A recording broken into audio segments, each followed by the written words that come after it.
Biang birthday Happy birthday นี่ไรได้ยังไปนอกยูพี่ไปนอก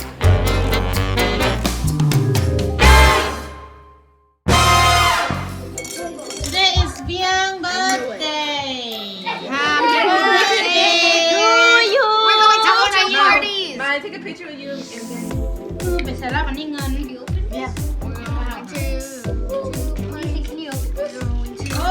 เลือก What the? You got a cash and I got evidence with my phone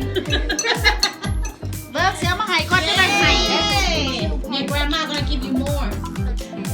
Say happy birthday to Liam Thank you Auntie You're welcome Look when she grow up she gonna be like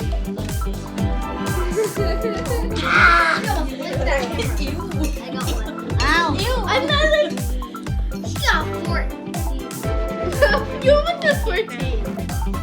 เอ็ดตีหน่อยดิ She already thank you เป็นมาอันเอ็ดตีหน่อยเลย Yeah Happy birthday เอาไต้นะแม่ It's a package to my phone and it's just like Lisa look it's all of like Yeah Happy birthday to you Happy birthday to you Happy birthday to you Happy birthday to you Whoa Blow out this candle What One more Oh You wanna blow the candle too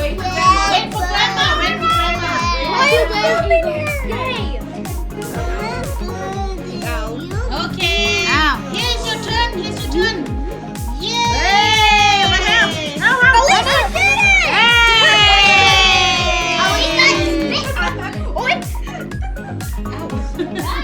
I was too slow. Stop it! Stop it!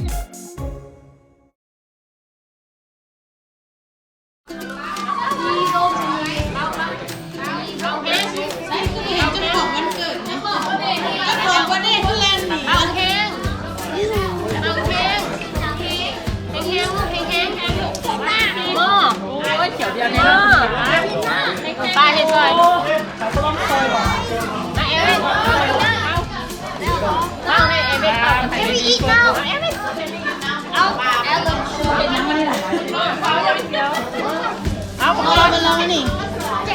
โอ้สบายดีคุณพี่เป็นไงไลฟ์กุ้งจะได้ฟัน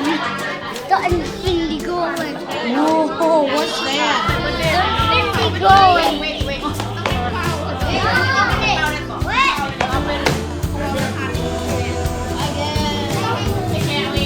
สบายดีมาน้ำลายมาซาแท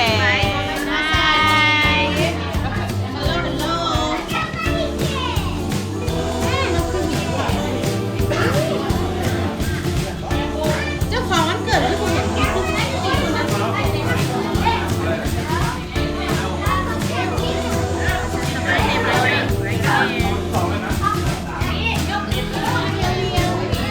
นี่เมนเจ้าของวันเกิดนี่นะ Hello มาหาก็ป้าจะดีแล้ว Hello who's that Who's that ด้วยหรอที่มาฮ้อนๆนี่ เป็นที่ทั้งเจ้า อายกพี่น้อง เจ้าบีวะนี่เจ้าบีวะมันไงก้นอยู่นี่นะ เป็นยังเนี่ยมันยังไง ฮะ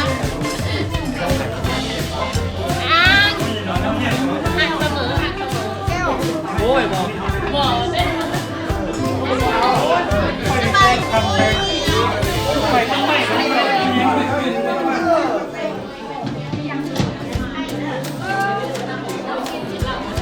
ไรได้ยัง ไปนอกยูพี่ ไปนอกไอ้พวกที่ต่างก็เข้าไปเบิ่งกันได้พิมพ์ใจเห็นแล้วมันก็มีวิดีโออยู่ วิดีโอเขาสอน ไ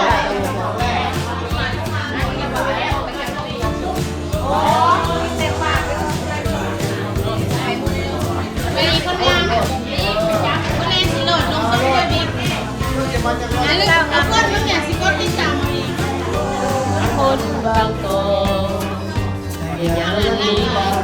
อาหารหลากหลายเยอะไม่กาได้เลยนะนี่เปิดกันทับไทยอุดมใจหนอง แซ่บ แซ่บนี่กินยัง กันย่ำย่อแล้วก็อีหยังผัดขี้เมา กินเมา